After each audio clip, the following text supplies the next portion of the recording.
Guys, welcome back to Live Elevated with Brian Pruitt, the podcast. We're becoming more fully human together. And in today's episode, I got the man, the myth, and the legend himself, Stacey Ervin Jr., lifestyle transformation and fitness transformation coach. He's a world champion, natural bodybuilder, and he's a keynote speaker. This dude is one of the most well-rounded individuals I've ever been around. He, just by his presence in the room, makes you want to become more and grow and step into your God-given greatness. So if that sounds like something you want to do, tap in, baby. It's going to be a good conversation. Enjoy. During the time where I was bodybuilding, I did use that as part of like cardio, like for real, because it is breath control. If you don't control the breathing when you're posing, you're going to be up on stage floundering. Yeah. Because like you're going to get gassed. And then by the time you get gassed, you're not going to be posing well. When you're not posing well, you're not presenting well. Well, the hard part is like you're so tense, but at the same time, you got to breathe. Exactly. And I think it's a lot easier to do one or the other. Facts. Right? If you're 100% focused on one thing, you got to hold both simultaneously and keep them in perfect balance. Exactly. I think that's where my breathwork practice and meditation has helped me a lot in that, because it's just about holding that mindful awareness of the internal state while you're being externally focused. Yeah. I'm trying to pose, but I need to focus on my breathing. Now, if that's a foreign concept to me, I've never really focused on my breathing consciously, then now I'm split-minded in my focus. Either one's going to get the attention or the other. Your mind can't be in two places at once. Can't. Right. Can't multitask. Yeah. Technically speaking, your brain's only engaged in one task, or it's inefficiently engaged in one task because you're stratifying two different things. So like having practiced breath work and meditation for like years, I think that actually helped a ton, in addition to the fact that I was already a gymnast and stuff like that. No doubt. I mean, I feel like those moments you probably felt this, where you're caught up in a task, whether it's washing dishes or doing whatever, and you like, oh, wow, I haven't breathed in 15 seconds. And that book, Breath, you ever read that book, Breath? No. By James Nestor. Good call, JB. Beautiful book. You'd eat it up because it's a mix of practical breath exercises, information, but also like it's kind of spiritual. And yeah, like when we're holding our breath, if you've ever done Wim Hof, I'm sure you have, where it's actively, intentionally holding your breath, but getting a lot of oxygen in and actively holding it, that's beneficial because you're intentionally doing it. Right. But when we're stressed out, we'll hold our breath and we'll breathe shallow, and that's not good for our body, our mind, anything. No, because the reaction of an inhalation, a deep conscious inhalation, is relaxing for the body. You know, if someone's panicking, like breathe. Why is that the first thing we have to tell them? Well, they're getting so far removed from the present moment because they're in panic mode, and they're getting removed from the present without consciously breathing, which is an anchor to the present moment. So like we tell them to breathe to bring them back to the present moment, in which nothing is actually happening right now. Like, not nothing, you know, you could be panicking in a situation in which things are, but it's about being present, because if your presence is elsewhere, well, you can't impact the moment actually. Yeah. So that even ties into, again, the posing, which is, if I'm focused only on breathing, I'm not going to be focused well enough on my posing. If I'm focused too much on my posing, I'm going to forget about breathing, and then my posing is going to go. Right. Because you'll get gassed. Like you said, all those guys are, super clenched, and they get burnt out, and you're staying on stage for 30 minutes. You were saying, like, that's wild. Yeah, they had us up there for a long time for the World Championship. It definitely took the most. That was the most that they had us posing and turning, and we were turning and turning and turning. We're like, oh my gosh, they're keeping us up here forever. Ballerinas. And yeah, for real. And they had us doing stuff like that aren't classic physique poses. Like they had us do like a lat spread. That's a bodybuilding pose. So like, and then what else they threw in? I think they threw in the most muscular, which are both bodybuilding poses, not classic physique poses. Yeah. There's physique, board shorts, classic, trunks, and then bodybuilding, G-string. Yeah. Like, is that the one you did or no? I did classic. So classic, I had the speed up. trunk. Yeah, speed up type stuff. And so they had us up there. They're like calling out lat spread, and all of us are on stage like, what? They're throwing curveballs now. There must be a close race between two, and it was me and the other guy who was also coached by my coach on that lightweight call out. Mm-hmm. So they were really trying to determine who it was between us two. And then there was a guy who won the overall. He won the heavyweight division, and then he won the overall. He had won that competition the past like 3 or 4 years. So he's got great physique. He's a chiropractor, good guy. How does it feel to be like your first time competing and you win world champion? I know this is gonna sound weird, and I don't mean this in any type of like egotistical way, but I manifested it, so I expected it. It was exciting, of course, but to be honest, I really did sort of expect it, and your expectations often will precede your reality. So like, and when I say that, what's even crazier is how it plays out. Okay, because like I just said, the guy who won the overall had won it 4 years prior. He had been on a Back-to-back 4. Yeah, he won the same. Wow. Boom, boom, boom, boom, boom. This, and now this is beautiful, and it doesn't even cheapen my world championship. Thank you, amen. Typically that competition is not large enough to split the field of competitors into heavyweight and lightweight. So when I said I manifested this, I really mean this.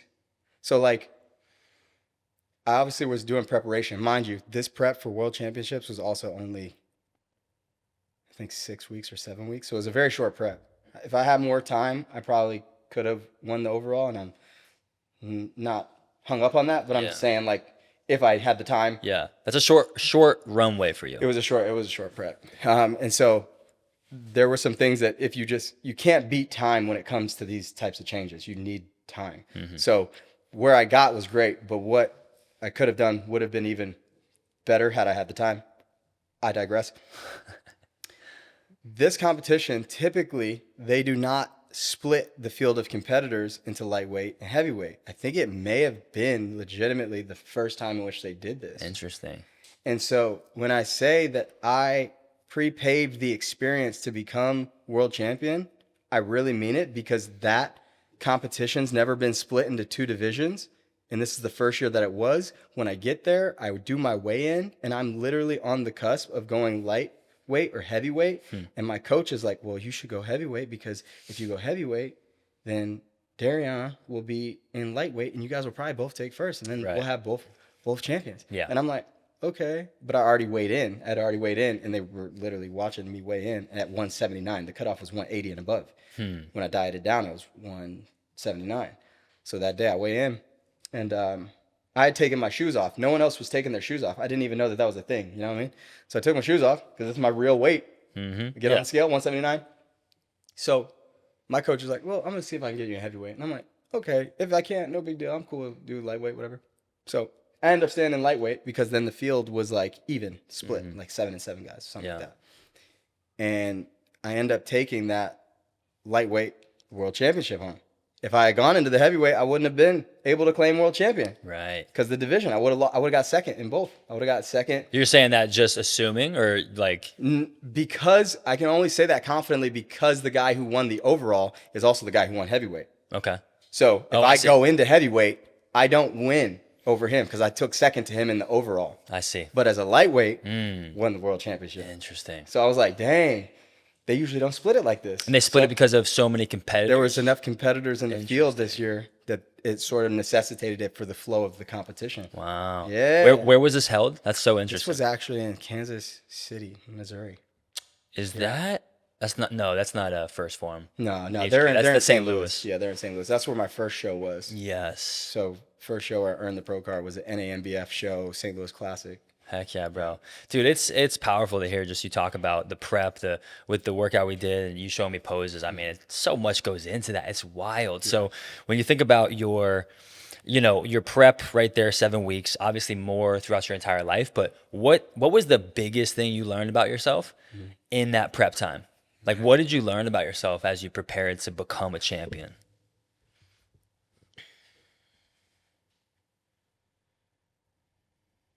I'm a dog, bro. Come on now. And the dog's got to eat, right? The dog got to eat. Nah, I really learned that, like, I'm built for this type of stuff. And that was powerful to reinforce that as an identity because it was tough. It's tough. regardless if you're doing a 16-week prep, 8-week prep, 6-week, it don't matter. Like it's gonna be tough because you're gonna have to dig in order to like get the result. And I really got to a point where it was almost like masochistic, where I'm like, Give me more pain. yeah, I'm like, give me the pain because I know this is gonna make me win. Like I wasn't going to compete. I didn't want to compete. I wanted to win. So I did everything to the T, to the gram. You know what I mean? Like we get 20, 80 grams of sweet potato. I'm going 80 grams. I'm not going 81. Right. I'm not going 79. I'm going 80 grams when I meal prep. Every meal is prepped to the gram. So like intentional laser focus. And when I say like, I'm a dog, I'm built for this, first of all, it's true. Those are my affirmations. I'm going to speak that over myself. Yes. But it's not just because like I'm the man. No. It's not like that. It's reinforcement from big I to little I. You know what I mean? So like reinforcing that identity through literally spiritual strength and grounding. Otherwise you can't get through it. It gets so challenging that I'm like, if I rely on myself for the wisdom on this, I'm gonna fail this. Because I want to do something else. But if I'm really listening, I will do exactly what it is and make sure that it happens. So like over preparation, and then I'm like, if I'm not over prepared, I'm under prepared. So sounds like your self-trust too is probably like freaking like so sharp. I mean, you're talking about not going over a gram. That self-trust is so big. And I think, for at least what I've learned in coaching clients with specifically with fitness and mindset is that self-trust is everything. If you start sleeping in, you start hitting snooze, you start skipping the workout, you start kind of doing small things like that, it builds up. And when you look in the mirror, something feels off. Even if they're like, hey, you're doing great, Stacey, Brian, you're doing great. You have that like chip away at your self-trust. So really there's no competition. It's just you versus you, baby. It's true. And you gotta you gotta stay committed to who you want to be. True. So when you say big I, little I, when you're talking about that, you mean like staying open to something more? What do you mean by that? I mean, we spoke about it earlier when we were in the gym. Ego dissolution. Little I is ego. Big I, that's God, creator. Give me that. I need to listen to that. Yeah. Otherwise, little I is going to be misinformed, running around like a little hellion. So if I don't stay grounded in that, and I don't if I'm not poured into from that source, then I'm not able to really maintain the strength. Because bro, it's really challenging. You're challenging. It's so much more mental than anything else when you're in a prep like that. And I'm only speaking like, yes, I've only done 3 competitions. I have a hard time even seeing myself as a bodybuilder necessarily because it's such like a side quest for me that like Side quest champion. Yeah, side quest champion. But like, but that doesn't necessarily negate the identity that you form in it. And so in that, you just learn so much because it's such a demanding process that like, if you're really gonna do it to like win, that like you're gonna be giving it so much attention. And I've felt that way before, but I wasn't as conscious about it prior in my life. And this time was very conscious and intentional. And so I'm like, oh, that's what it means to like win. Dude. Interesting. Because you're no stranger to championships because we talked about gymnast champion at Michigan. I'm curious, what was the biggest sacrifice you made like for that prep? What did you feel like you sacrificed the most? And by the way, I just want to press pause as you think about that. I love your energy and love your vibe. I love how you actually listen to a question. You're like, let me actually think about this. Yeah. Like I find myself way too often just answering something quick because I don't want to sit and think about what do I want to say. Right. So I love and respect that. Appreciate that, bro. Thank you. Thank you. Yeah, biggest sacrifice for that. It's a positive, and we'll reframe it because it's Andy Frisella has really been someone who has helped shape my perspective on success and, like looking at things differently in order to like attain a win sustainably. And one thing he said that really stuck with me is like, we got to reframe things of sacrifice and show them to ourselves as investment. Because if I'm doing something to obtain something, that's also an investment. It's not like I'm just sacrificing it for it. Yeah. Because that has such a negative connotation. And so it's like, if I'm investing that into, if I reframe a sacrifice as an investment, then it kind of helps me do that more willingly and with less friction, even though it's still going to be challenging. And in that, the reason I frame it that way is because the sacrifice what I sacrificed was mostly people pleasing. I feel like I will overextend myself, or had the tendency to like overextend myself, say yes to things. Right. Only because I didn't necessarily have a direction. I didn't have a reason to say no. So like, I'm saying yes to these things, not because I want to say yes necessarily, because I think that it aligns best with my interest, but I don't have a strong enough reason to say no. Wow. So the best sacrifice, the thing I sacrificed most during that period was people pleasing. Sorry, you're going out to eat? I'll go out to eat with you guys for sure. But I'm like, I'm not going to eat with you. No, I don't want to try that. No, I'm okay. It's 8:30. I'm going to go home. I need to sleep. I have this to do in the morning. And it's like, when you're sitting around 5%, 3% body fat, you're not trying to make your brain do more work than it needs to, because the brain is already sort of like, yo, I'm not necessarily optimally fueled here. And so everything's so structured that if you compromise in one area, there's a domino effect. I can't skip this meal, because that's going to throw off the entire rest of the day. I can't skip my training at this moment of the day. Otherwise, that changes the way that my body's going to metabolize food throughout the rest of the day. Wow. So the schedule has to be like strict. And if your schedule is strict, and it can happen at any time, you can just, when you lock into something that's like important enough and you make that schedule, you're allowed to say no to anything that is not in alignment with your schedule. Yeah. Like that's it. So I was like, people are like inviting me to go do things, this, that, the third. I'm like, nah.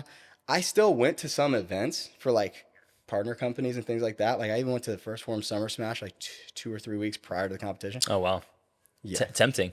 Tempting, but like also more so just challenging logistically. Like I packed meals and took them, or I actually didn't take meals that time. I remember we're at the actual Summer Smash event. I'm eating barbecue sauce to get my carbohydrate content. And I'm like, bro, this is not the way. out the packet, like you're like drinking, bro. Yes, bro, I had that's turkey, I had next like level. slices of turkey breast and freaking barbecue sauce packets. I'm like, bro, this is not the way right now. That's insane. Yeah, but it shows you what you have to, what you said, the investment. Yeah. I love that idea of.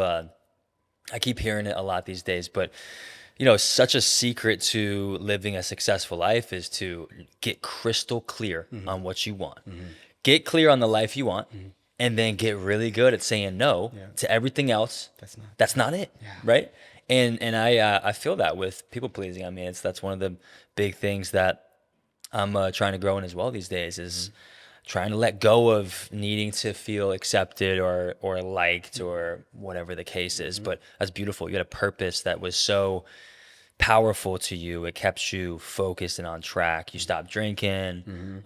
You found out you grew personally by letting go of that people pleasing. So talk to me about that too. Like the alcohol, how your mind is different now based on that. So you're less likely to try to people please and all that. Yeah, 100%. Well, that's kind of twofold. I will say like 2 or 3 years back, I put myself in therapy, like telehealth therapy. First of all, I feel like so many men are afraid to go to therapy because there's such a stigma around it that they're like feeling that they're somehow weaker for asking for assistance, where it's like, I wasn't necessarily like in a low. I did it because I could get better. If you see someone at a gym with a personal trainer, you're not like, this guy, can't believe this guy's trying to get fit with somebody. Right. A therapist is literally just a personal trainer for your mind. Yeah. So like, if you really want to like get through the muck and grime of like your mindset and unclog that, like that's certainly a helpful process. It's not the only way, but it is certainly a helpful process. And one of the things that I uncovered during those sessions was like a deep rooted, not deep rooted, let's just say a lot of things will stem from your childhood. And so like people pleasing came from a part of my childhood. And until you're aware of something, you can't affect change on it. So that once I brought that to light, I said, oh my God, I really am really, really run thin by this people pleasing concept. And so the remedy was just like establishing boundaries, and not just establishing them, but holding them. Yeah. You know, people get upset when a boundary is infringed upon personally, but they've never expressed the boundary, nor have they enforced it. And not to say that they can't be offended because that boundary was crossed, but they can't necessarily be surprised because it was never established and it was never held. So the remedy was establishing those boundaries, right? And so like you heard that same thread in the bodybuilding prep was just establishing the boundaries. My schedule is my schedule. That is it. Boom. So I'm set. I'm in this. This is what I'm doing. And then there was a second part to the question. I mean, you gave up alcohol, so you just got clear on your vision too, and that helped you probably say no and set healthy boundaries up, right? 100%. You know? So the alcohol portion is kind of a cool byproduct of it, because to be honest, I was drinking all through like college, post-college. I had some seasons in which I would just kind of like go dry just to like exercise a different chain of decisions. And so like I had been sober or not using alcohol for like a couple of months at a time, like 6-month stints, this, that, and the third, maybe like 2 or 3 times. This is the longest I've definitely gone without it. And How long has it been? It's been since like April 22nd of 2024. Wow. So like a little bit over a year. And like what I've just noticed, first of all, plain and simple, there's no way to sugarcoat it. Alcohol is a poison at the end of the day. It doesn't matter if it's red wine, whiskey, tequila. It doesn't really matter. The way that the body ingests it and utilizes it is technically a poison. It slows down muscle protein synthesis. It is going to help store body fat, which is not what we're looking for. It impacts sleep negatively. It kills your gut microbiome. And typically when people are drinking, they're also not eating the healthiest of foods. So when you kill a gut microbiome and then you refill it with not nutritious food, what's going to grow? There's only one answer here. So like it impacts digestion, cognitive health and function, etc. So like, to be honest, after I hadn't drank for a while, I was like, I guess I'll just see how long I can go without this. And that's no knock to anybody who is drinking. I don't think it's, if it's an outlet, it's a way of enjoyment, it's a way of socialization, by all means. But I had a strong enough reason to say no. So the yeses were relegated. But I will say this. If you always say yes, do you have the power to say no? So it's a good question to ask yourself. Like, do I have the power to say no if I'm always saying yes? Yes. And you think no you have once. freedom because I'm always saying yes. I have the freedom to say yes. I have the freedom to say yes. I have the freedom to say yes. I have the freedom to say yes. But what happens when you try to say no for a month? Yeah. Do you have it? Because if you're always saying yes, then you're not ever exercising the power of no. And if you only exercise the power of no once because you just were like, I'm going to try this for tonight, that don't really even count because you're exercising a yes and your no. Right. What about when you get around friends, family, you're at a wedding or a holiday party and everybody's still drinking? Do you still have the power to say no? Because no one's forcing you. Oh, they made me drink. They were handing out shots. They made me take shots. Yeah. Man, ain't nobody forced that shot down your mouth, bro. Like, I've seen it too many times. And so like, it really, and I'm not saying that I'll never ever drink again. That's not what I'm saying. Even after I just say all this stuff, I'm serious. I'm not necessarily holding so tight to the idea that like it can never occur again. But I really feel like, especially in like social situations, like a veil has lifted. Like when I was out in Philadelphia, we were, with Fusion Gyms. We went out to the club that night after a very, I would say exhaustive physically day, doing a bunch of stuff. We're at the club and I was just like, I lived for the first time ever in my life of me standing in a club. And I thought to myself, what am I doing here? I've had a full day. I got up at 6 a.m. Yeah. I've done all my things. I've worked, I've created content. I did all this stuff. I've had so many positive exchanges with people and like networking and relationship building today. Why am I in this club? Because we're not talking to each other. Yeah. Barely. Yeah. Can't hear yourself talk. It's super loud. Yeah. I don't even necessarily feel comfortable right now. I'm probably super tired. Like, and I'm standing there, I'm like, why am I here? And I left early. Wow. I was like, I need to go to sleep. What am I Yeah. What am I doing here? God's like, nah, man, I just had to bring you out here to show you that you didn't really want to do this. Bro, I freaking love that. So those shoulder raises that we were doing out there, when you were saying these are margarita pours, those are skinny margaritas. Yeah, right yeah, now. exactly. Those aren't, That's those aren't mocktails, spiked. baby. Mocktails over there. That's what my wife was drinking when she was pregnant with our daughter. Right. No, that's beautiful, man. I love that. There's so much, I respect when people know what they want and they choose to live a life that's, maybe unique. I mean, it is pretty wild that we live in a culture, I drink from time to time, but it's wild that we are so peer pressured. And I've been a part of that when I was younger. Same. Like, you're not going to drink with us? Right. Like, why is that even a thing? Right. That's so silly. It's the only drug that you get questioned about when you tell someone you don't do it. Right. Alcohol is a drug at the end of the day. Not wild. We got to remember that. It's not drugs and alcohol. Yeah. Alcohol is also a drug. So, like, it's the only drug that when you say you don't do it, people question you on. Yeah. It's crazy, bro.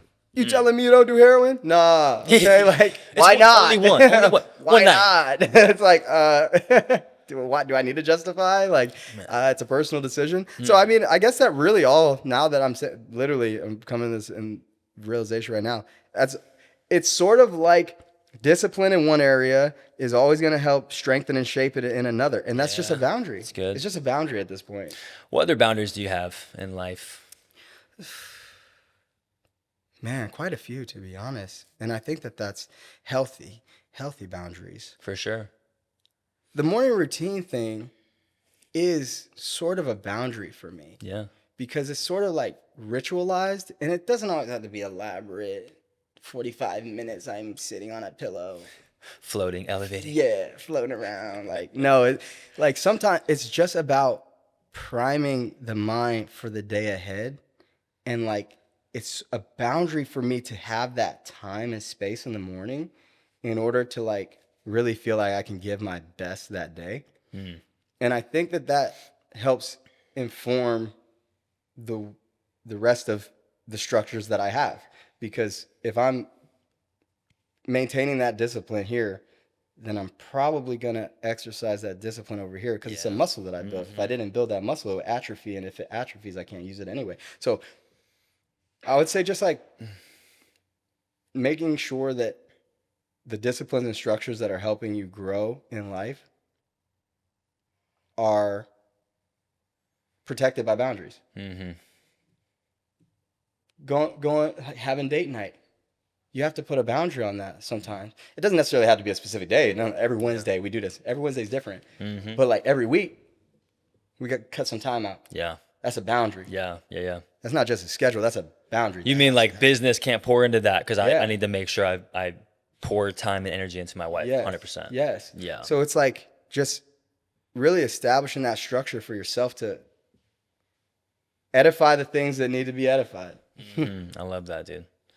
What about, so shifting gears to like content? Because I mean, this is crazy, man. Like we live in a world where I connected with you. We connected through Instagram. And similar to all the homies now, I'm like, we connected because I'm like, yo, I love this guy's vibe. Love his energy. Always smiling, always like creating value. And so social media, man, is such a powerful tool. And I'm just grateful that I can get to connect with guys like you and whatnot. But there's always, of course, the downside of like, if you don't have healthy boundaries with content. So, I mean, I guess maybe the question I'd have for you is like, what's your approach to content and creating generally? What do you think that is for you? It's honestly an ebb and flow. So there's like different seasons and different trends and different ways that people are operating with the platforms and this, that, and the third. And depending upon the content and context in which you're creating, like, so my mindset about it is generally one of like growth, resilience, and adaptability. Like there's ebbs and flows and waves in which I'm not really like feeling it. And only recently, like just again, I'd say maybe like a month and a half ago, started to really be like, okay, I want to create again. Because I was so like burnt out with it. And so like having fun and staying true with it is always important. But I think what adds to the burnout cycle is if someone's trying to create a persona that they don't possess. like painting an image that is not congruent with who you truly are, you're gonna get burnt out, because like how long can you put up that facade when It's the mask alignment. falls? Yeah. Yeah. And if you're not in alignment, there's gonna be friction. You know what I mean? So it's like unblock the friction, because it's already gonna be friction, because you gotta be consistent with it anyway. Yeah. But I generally say like my approach to content is inspiration, like inspiration based. I like to like, what am I set forth to like kind of share today? But any content I post has to either entertain, empower, or educate. Or if it's all three, probably goes viral. Yeah. That's really it. I saw that. I looked at your Instagram yesterday, and that you mentioned that in like 7 fun facts, which I love, because I think I'm in the same boat. I'm always trying to inspire, encourage, entertain, and Doing a great job at it. appreciate you, bro. It really is about alignment too. I think I want to get better at like. You mentioned like, hey, talking to the camera again, or the podcast, and finding new ways to expand. That's really what it is. Yes. I want to find new ways to become more me and be more me, because you're either growing or you're not. You're either becoming more or you're not. And obviously fear can kick in, or whatever that looks like. But so what are you most excited about when it comes to creating in the near future? What are you excited to step more into for you? It's a great question. What I'm most excited for to step into in the near future for my own creative process is just to continue to explore and present ways and ideas that are true to my path, to help people start to pick up these practices that they might otherwise not ever encounter. I'll post about like meditation or something like that. It's not like a sexy topic. Hey, go sit down for like 5 minutes. Yeah. Like I'm telling people to put themselves in timeout, and they're Right. like, what's this guy talking about? Right. But like truly, that is the single most impactful practice that I have to like change anything in my life, in myself. Meditation. Around me, yes, 100%. How would you define meditation for you? Space to listen to what God's trying to tell me. He whispers a lot of time.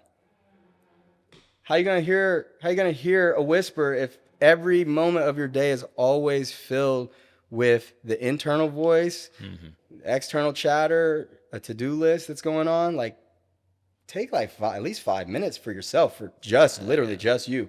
Where attention goes, energy flows. We're usually either past focus or future focus. Very rarely are people ever very, very presently, consciously focused on just the moment, not a task at hand. It's not meditation ain't a task.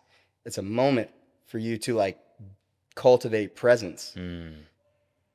So if we don't ever take that time, we're really, I personally feel, missing out on enriching the life that we already have. Yes. Not the richness of life. You can experience the richness of life all day, but you end up overstimulated, all this stuff, whatever.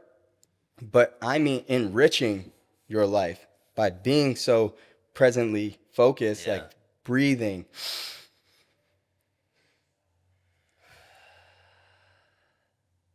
Like that for 20 minutes, 5 minutes, 3 minutes, 3 breaths.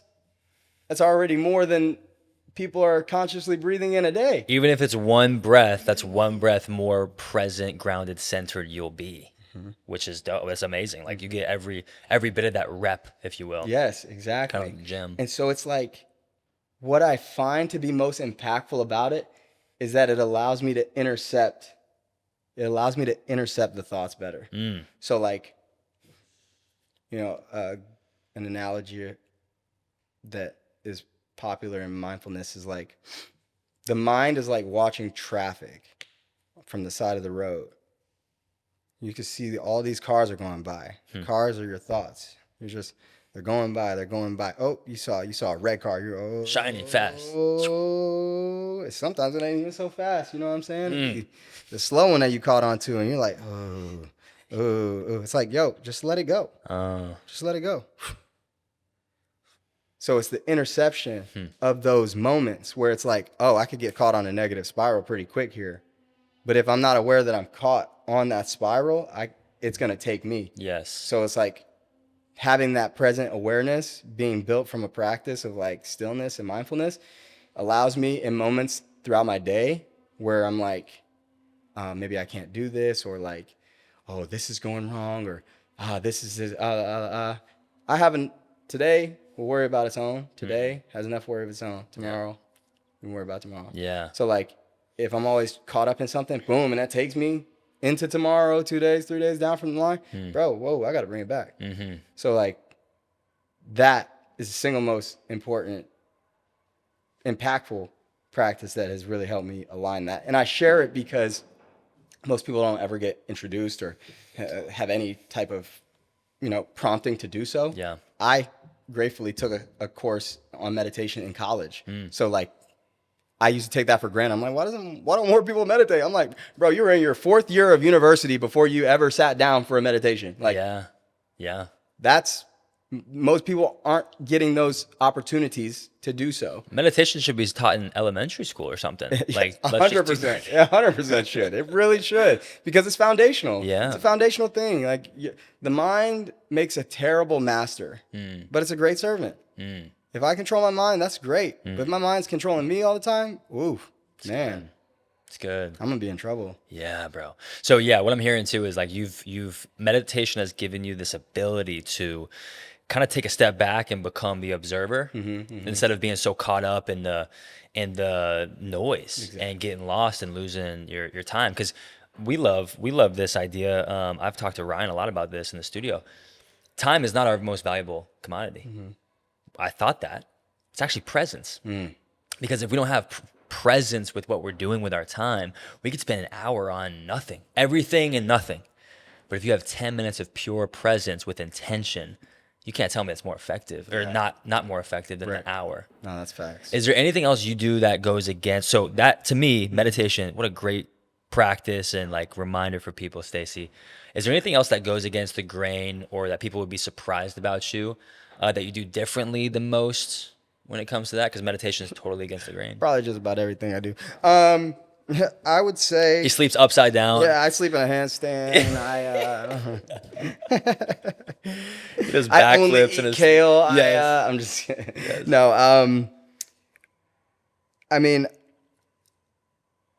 it's always sort of surprising when you hear how anybody sort of orchestrates their livelihood, because you always find some type of like gym or something that you're like, oh, I never think about that. Sure. Sometimes it's not a gym. Sometimes the opposite of a gym. And you're like, hold on, that's a thorn. Let me help. Yeah. Or you stay where it's at, school. Anyway, I would say that what's something, it's simple, but it's not simple. It's simple, but it's not practiced by many people. I don't sleep with my phone in my room next to my bed. I know doesn't sound very like life-changing, Right. but it is. Yeah. But it is. I don't get on social media within the first hour of my day, and I'm doing my absolute best. I'm not perfect at it. I do my absolute best to not look at any notifications on my phone before I control my mind. If you open your phone first thing out of bed, first of all, it's not in my room. It's in the bathroom next to my room. So if the alarm goes off, I have to get up, take a few steps, consciously turn off the alarm. If I hit snooze, I have to consciously do so, and I have to consciously walk back into bed and lay down and sleep and admit defeat to that snooze button. But also, when I grab my phone, I'm also not immediately seeing, oh, do I have any texts, any missed calls, et cetera, blah, blah, blah. Because you don't know what that is. It's a minefield. A phone right out of you're literally coming out of the most impressionable state that you are in your existence, in your sleep. You're so impressionable in sleep. You're all subconscious, pretty much. So like when you wake up, you're still coming out of that subconscious impressionable state. So if you open up your phone, open up a news app, IG, TikTok, whatever, you're opening up a minefield. You don't know if you're going to get a happy post, a sad post, a comical post, a freaking romantic post. You don't know what you're going to get. So like the first thing that's going to impress an idea upon your mind in the morning comes from an external source that you have no clue of what it's going to send your way, man, That's powerful. very powerful, because it sets the trajectory of your whole day. Yes. Because one thing I understand, one thing I've understood about myself now too is like after that first hour of not using my phone, when I do finally start to open up and engage with like different platforms, whatever, it's like the floodgates open. Now I'm like tapping in at random times in the day. Like I'll lose that presence of mind and I'm just like open my phone, grab it, click an app just out of habit. And I'm like, what the hell am I doing? Yeah. Put it down. Almost like that moment in the bar where you're like, where am I and why am I here? Yeah, exactly. 100%. Yeah. Or you ever open up a different app? Like it's like when you go, I like in apps to like rooms in your house, you know, like when you open a door, you walk in, you're like, why did I even come in here? 100%. I be doing that on apps. I'm like, I open the app, I'm like, wait, why did I even open that up? And then I close it out and I'm like, oh yeah, now I remember. It's like when you walk out of the room. But that people be surprised to hear that has that much of an impact. But I assure you, put your phone outside of your room in earshot so you can still wake up by your alarm. But do not use social media for the first hour of your day, and do not sleep with your phone next to your bed. You're going to roll over, hit snooze. Oh, I'm late. People love to use the excuse like they overslept as if that was like an outside circumstance. Yeah. You know, I get it if your phone died or something like that, but this is also something that which you could have controlled. But like, oh no, I overslept because I snoozed my alarm and I didn't even realize that I did it because I was like not even really conscious when I did it. It's like, sounds like your fault. Sounds like your fault. Yeah, and to your point, it's like, well, what did you do before you went to bed? Because obviously, like that plays such a big role in how you wake up, is how you go to bed, how you prepare yourself for that night's sleep, for the next morning. I mean, yeah, and that's beautiful because again, it goes back to this discipline, this idea that discipline equals freedom. When you have boundaries, when you said, hey, I'm gonna do this, I'm gonna achieve this, I'm gonna become a champion. You got really clear, and it just yes and no became super easy. And I'm not always in that place. Yeah, you know? I'm not either. But when discipline equals freedom, and just setting up your life by design versus by default is huge. So the goal becomes staying awake, staying conscious, and choosing to live your life. I mean, I'm sure you agree. Like we believe so much of our reality is dictated by how we think, our thoughts, and the associations we make to events with our thoughts. Yeah. What's your self-talk? Like, are you it sounds like you affirm and you have a list of things that you go through. What's the self-talk like? And do you ever catch yourself in that negative inner dialogue, and how do you kind of get back to truth? Certainly catch myself in that negative self-talk, but more so it's not as prevalent as it used to be. Now it's more, if it sounds negative, it ain't. Like if I gotta tell myself to stop being a little bitch, I gotta tell myself that. You're like, that's what. But that's not, but that's not like negative to me. Yeah. I'm not thinking that that's negative. That's a positive for me because I'm like, that's gonna flip the switch for me. Yes. And like, you know, some people will argue that that's negative self-talk. You don't have to be profane with yourself in your head, be gentle. But here's the thing: you don't build strength in just gentle environments. That's not how that works. A smooth sea never made a skilled sailor. So like even mentally, you got to apply some friction to yourself. As iron sharpens iron, so does one man's countenance sharpen another. It's not iron sharpening iron isn't a pretty process. Yeah. There's heat, there's friction, there's noise, there's aggression. Yes. Violent. Yeah, it has to be. Otherwise, it doesn't get the job done. So like that's sort of my approach with myself and my mind. It's become more compassionate. It used to be like, you stupid, this, that, the third. When I was a gymnast, I wish if my self-talk had been better, I would have been better for sure. Because the narrative that you're, telling yourself in your head is gonna manifest. But like, it's gotten much better to where I'm like, you got this. Like, come on. Like, the don't be a bitch is more like a come on, son, rather than like a you suck. You're built for more. Exactly. Like, it's a more positive reframe. Correct. For sure. So I'm like pushing myself like that, giving myself the encouragement. And then there's also the honest reflection, like, are you prepared for this? Is it something that you can do? Having that quick check-in conversation with yourself. That's good. Like, is this going to benefit me? Why am I here? Like, that was such a potent question in that moment because it almost didn't feel like it was from me. You know what I mean? Because it was like, why are you here? Why are you in this club right now? Yeah. I'm like, I really don't know. So I'm gonna go back to the hotel. But the self-talk has been really good. And I think that if anyone's looking to improve their trajectory, their success rate, the first place you need to look is your internal dialogue. It's good. I love that, Stacey. I was gonna say too, like, I don't know. I mean, I always it never clicked until I had kids, but I started realizing and understanding the truth of, I'm a people pleaser, and to a fault sometimes, which I'm recovering from and stepping out of. But you have to love and respect yourself enough to take care of yourself, set boundaries. Like, it's really about, loving and respecting yourself because of your potential and who you can become. And so, like, that's huge for me is, why am I in the club? It's like, well, because I love and respect myself. I see myself in a different place. I want a different type of life, which is great that you're sticking to. Yeah, and not even anything to bash a club. I've been in plenty of clubs. I had great times in many a club. Yeah. Awesome. It's just in that season, in this moment of my life, why am I here? Right. This is an alignment. This Yeah. is not an alignment. So like, Yeah. it's got to change, Yeah. And that's a very powerful frame to reference from. And you said something right there that really Talking about kids and love and respect yourself. that's a core tenet, man. Yeah. Self-discipline is the highest form of self-love. Love that. It's true. If you're self-disciplined, you're going to have more to give to those around you. Yeah. Because your energy is not going to be frivolously wasted on things that are not already supporting the best version of you. It's good. So then you can then give from a better place of better self-development, better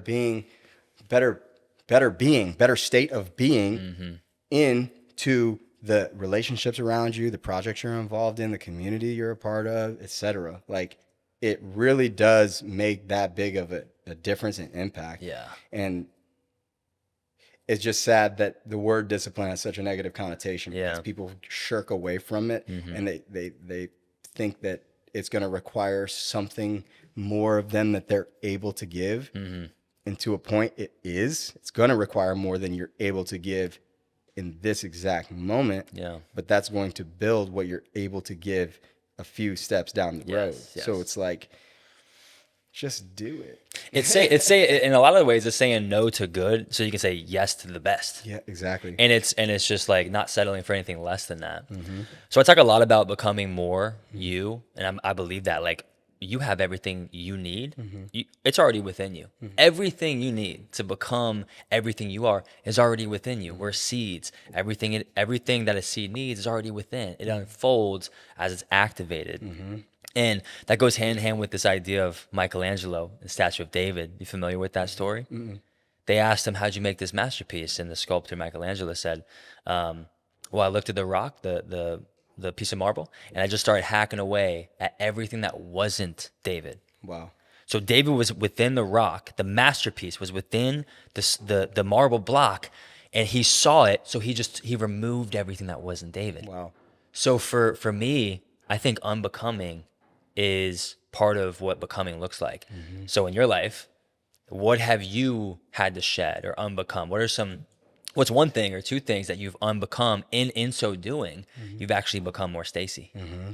Man, that's power. You're going to use that. That's powerful. I keep that in my pocket all day long because it's addition by subtraction. Yes. Becoming more you is not going to be something else. It's like just shedding who you're not is you are by default stepping into your potential. I love that. The one thing that I've shed, one of the things that I've shed that has helped me become more me, and we're going to bring it right back to this because I'm telling you, bro, even as a personal experiment, it is worth a 60-day trial of not drinking. It is worth a 60-day trial of not doing it because it's not you inherently. We already know that. How do we know that? Because if we didn't drink, we wouldn't feel the way we do when we did. So when you don't, and you start having to socialize and interact in those settings without that quote unquote social lubricant, you start to understand where your mind is actually resting. And a lot of times what I found in doing so was that my mind actually in the initial stages was not resting on anything, actually. It's like if you're in a situation where drinking is what's in everybody's hand and you're saying no to that, that changes your entire decision tree. Now I don't have to stand at a bar. Now I don't have to wait in line. Now I'm not running to the bathroom. Now I'm not shifting this drink in my hand to hand to hand to hand. I'm probably not moving around as much. I'm probably not, it's like there's a whole decision tree that stems from it. And so in that moment now where we usually took that left branch and all the following leaves, now we're taking the right branch and we're seeing like, oh, it's a whole different part of this tree. It's like a whole different segment. Like now conversations are different. I've had way more intentional and like impactful conversations, more meaningful connections, more presence in the moment, understanding where my mind wants to take things versus like being drink centric. I need to get another drink in my hand. Oh, I finished this one. Got to get another one. Oh, I got to, finish that one. Got to get another one. Oh, am I starting to feel it? Am I not feeling it? I'm feeling it. Am I feeling it? Okay, now I'm feeling it. Definitely feeling it. I'm getting more drunk. Dang. It's a lot of drinks. No, it was. Yeah. Like if I was going to drink, I'm a drink. Yeah. If I'm a drink, I'm a drink. Like that was the mindset. Right. So like, I don't know, that's like 4 or 5, 6 drinks. Yeah. I'm a big guy, dude. Like it does take like that much for me to start to get impacted by it physically. I'm still doing back tucks at that point. You know what I'm saying? They still think I'm sober. You know what I'm saying? But I know personally I'm not. Yeah. And then not only situationally, but it's like what comes after, like a little bit of anxiousness, being hungover, the sluggishness.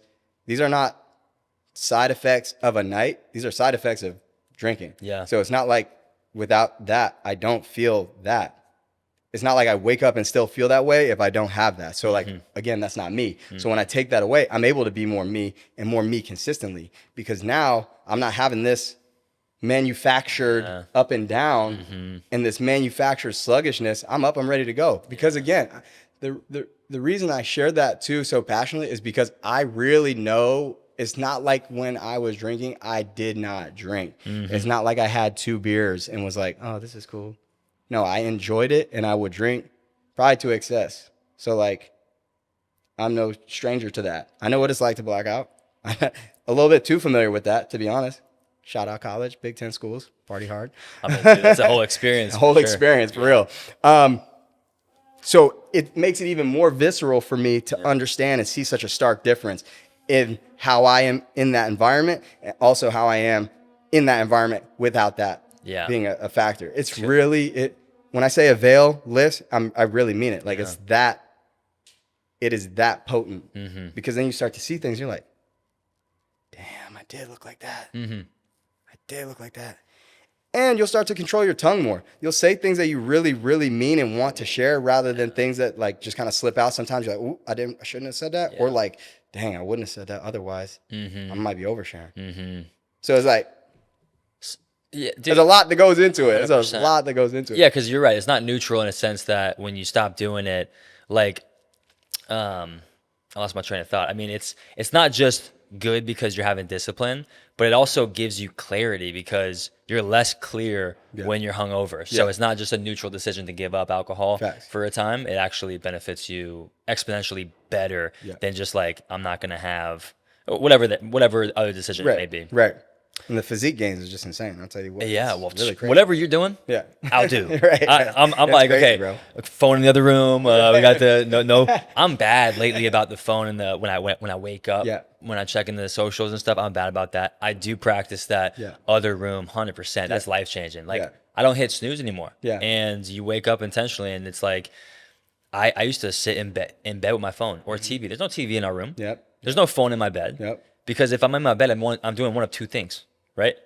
Making love or going to bed. And if you keep it that simple, you're gonna be good. The body and mind get trained to the environment that they're in. So like a lot of times people will form habits, Yeah. but they're only habits because they're in the same environment in which the cues and triggers are in. Yes. You remove the cues of the environment and the habit sometimes disappears too. That's why people who are fit at home, when you have clients who are like on their fitness grind, they're crushing it, they go off and they travel somewhere and everything goes to complete shit. It's because they're removed from the environment and they didn't take the habit, the Right. principle with them. They took the practice and the practice fell apart because the environment wasn't there to support it. It wasn't there to support it. It was. They just didn't see it because the perspective didn't support the practice because the environment changed. That's a lot there. It is. It is. It's a lot to unpack. That's why that's why we're talking about the principal things though. Yeah. Because if the foundation's not set, actually what it's built on, Yeah. then the house don't Right. stand. Right. You know, when the wind comes, it's gonna get blown over. Yes. Why is that? Because now it's something has changed, and the foundation wasn't the foundation. Yeah. So it's like really, it's critical. It's really critical things. Man, that's so good. I also think, I think when it comes to what I heard you say, I lost my train of thought. When it comes to people and their mindsets, oh, this is what I was gonna say. I always remind myself and others, it's like the prize and the reward is not, I mean, dude, kudos to you for getting that gold medal. Thank you. That's not the real reward though. Facts. The real reward and prize is the person you're becoming. If you keep that mentality, then all the other stuff, the practices, the rituals, those are all serving the purpose of you being the most you ever. And the real prize is in the person you're becoming. I'm curious as we conclude. Love this conversation, by the way. Yeah, We could sit here all day. Yeah. Okay. When you think about one mindset or one mentality that you can implant into everyone's brain for a more successful life, I love this idea. Like, what would that mindset principle be?